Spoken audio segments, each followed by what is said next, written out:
Bienvenue dans cette nouvelle édition du QG Weekend. Au sommaire de l'actualité, les résultats des élections générales du 30 décembre sont toujours attendus en République démocratique du Congo. Un dialogue pour préserver la paix a été engagé par l'Union africaine avec les principaux candidats. Au Burkina Faso, le Trésor public a accordé en 2017 des exonérations fiscales de près de 87 milliards de francs CFA, principalement aux entreprises minières et aux cimenteries, soit une baisse d'environ 5 milliards de francs CFA par rapport à 2016.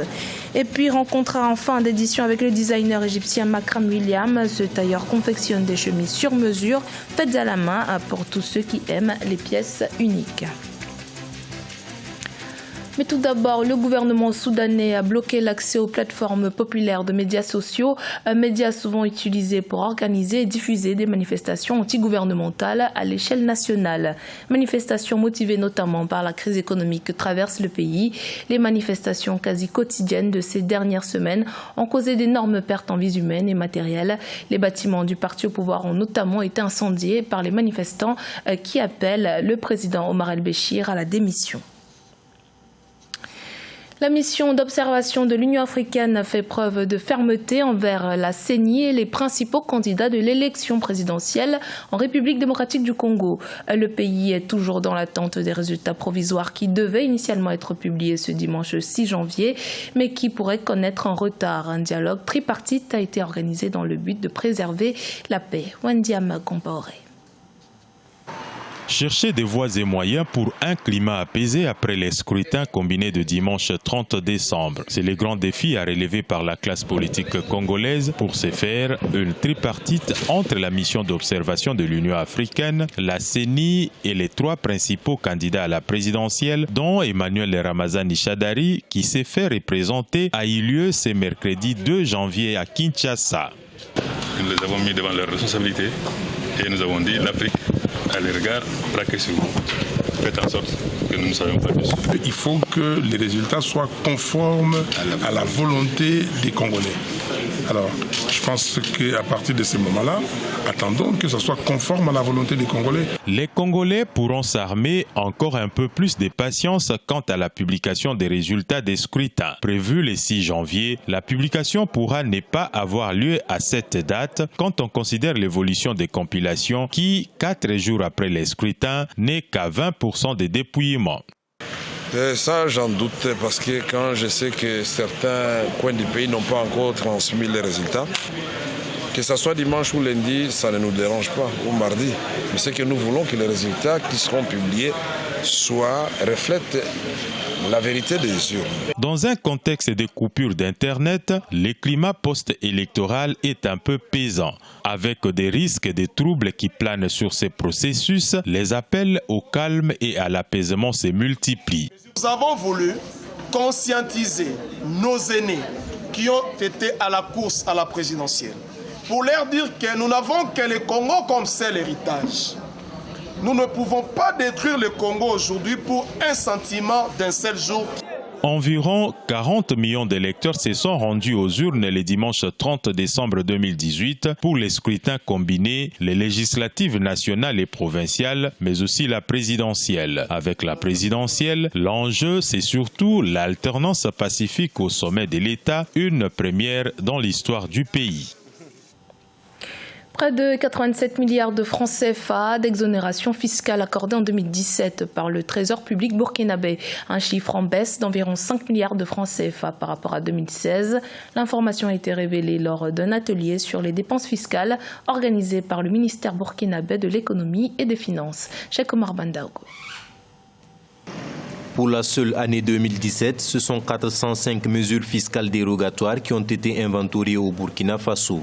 Seulement 286 ont fait l'objet d'évaluation et les résultats montrent que pour l'exercice budgétaire 2017, les dépenses fiscales ou encore les exonérations fiscales se sont chiffrées à 87,213 milliards de francs CFA contre 92,543 milliards de francs CFA en 2016, soit une baisse de 5,76%. L'analyse suivant la nature de l'impôt révèle qu'en 2017, les dépenses fiscales les plus importantes ont concerné les droits de douane, 34,41%, la TVA, 30,73%, l'impôt sur les sociétés, 19,77%, et les droits d'enregistrement et de timbre 6,21%. 2 domaines d'activité ont le plus bénéficié des exonérations fiscales en 2017. Il s'agit du secteur minier avec une exonération de 41,81 milliards de francs CFA et de la cimenterie avec 5,4 milliards de francs CFA. Officiellement, l'explication qui est donnée, c'est que ce sont les secteurs qui créent beaucoup d'emplois. Au fond, les gens voient derrière cela tout simplement peut-être des hommes politiques qui seraient derrière certaines de ces sociétés, donc que ce soit les cimenteries, que ce soit donc les mines, donc qui essaient plutôt de protéger leurs propres intérêts. En 2017, la contribution des 4 cimenteries que compte le Burkina Faso aux recettes de l'État était de 17,1 milliards de francs CFA. Celle des sociétés minières s'élève, elle, à 222,5 milliards de francs CFA. En Algérie, l'industrie textile locale tente de se frayer un chemin face à la concurrence que représente l'importation. Dans le pays, l'importation atteint 6 à 7 milliards de dollars et menace la production locale. 90% des vêtements écoulés sur le marché algérien sont importés.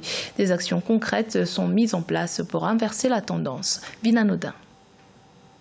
Le secteur de l'industrie textile est un secteur dynamique en Algérie. Chaque année, les Algériens consomment 80 millions de paires de chaussures et 40 millions de mètres de tissu. Mais le président de l'association des commerçants et artisans algériens tire la sonnette d'alarme sur le taux d'importation du pays. L'importation du textile et de cuir de l'Algérie atteint 6 à 7 milliards de dollars. Il est important de réduire l'importation des produits textiles et cuir et d'encourager la production nationale. 90% des vêtements écoulés sur le marché algérien sont importés. Le marché des vêtements croule sous l'importation. Il devient nécessaire de développer et d'activer toutes les mesures valables pour encourager l'industrie locale. Si l'importation menace le secteur de l'industrie textile algérienne, il ne reste pas moins un domaine vecteur d'emploi. Le nouveau complexe intégré des métiers du textile créé dans le pays en mars 2018 a pour optique de booster les exportations du pays. Il emploiera au total 25 000 personnes. La capacité productive de cette usine a atteint les 30 millions de mètres de fil pour le textile, 12 000 tonnes de filature et 30 millions d'unités pour la confection de pantalons et de chemises. Le secteur industriel représente entre 6 et 7% du produit intérieur brut. Voilà la situation économique de l'Algérie. Il faudrait aller vers de profondes réformes structurelles. L'Algérie met en place des actions ciblées pour résoudre le problème de l'importation. Le premier salon de l'industrie et de l'exportation aura lieu en Algérie du 8 au 10 janvier 2019. Une cinquantaine d'opérateurs économiques, exportateurs, producteurs de produits exportables seront présents selon les organisateurs. 2 autres salons seront organisés du 21 au 23 janvier en collaboration avec la Chambre de commerce d'Alger et la Fédération nationale des travailleurs des textiles et de cuir. On reste dans le textile en allant à la découverte cette fois de la boutique William Chemisier, fondée en 1967 par Makram William, un tailleur égyptien spécialisé dans la confection de chemises sur mesure. Un moyen pour lui de cultiver la culture de l'individualité, un concept qui a su séduire de nombreuses personnalités à l'instar de l'ancien président égyptien Gamal Abdel Nasser. Découverte avec Marcel Farba-Maroun. Makram William, couturier et designer, s'efforce de promouvoir une culture de l'individualité et de l'expression de soi à travers la confection des chemises sur mesure. Fondé par le père de Makram, William Chemisier est un magasin de vente au détail familial qui, depuis 1967, s'est forgé une clientèle composée d'auteurs célèbres, d'acteurs, de diplomates. Il a même habillé l'ancien président égyptien Gamal Abdel Nasser. Les chemises étaient faites à la main. Ils n'utilisaient pas seulement des machines. La machine vous donne des produits plus rapidement. Elle vous livre les produits directement. Le travail fait à la main, cependant, vous apporte moins de marchandises, mais fournit des produits de haute qualité. C'est le secret de notre industrie. J'espère que nous pourrons le conserver et l'enseigner.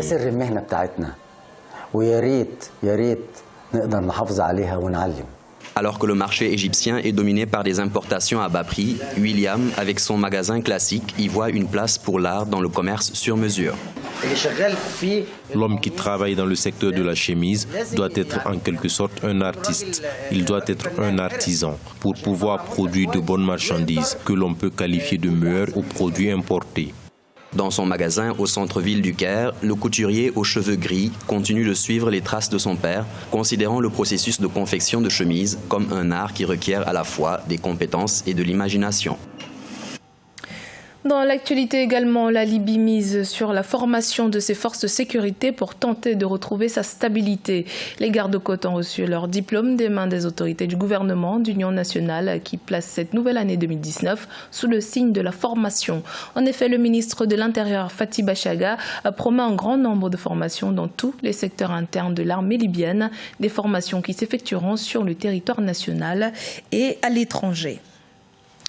C'était le journal de la rédaction. Merci de votre fidélité. Dans un instant, une nouvelle édition de l'actualité sur Africa 24.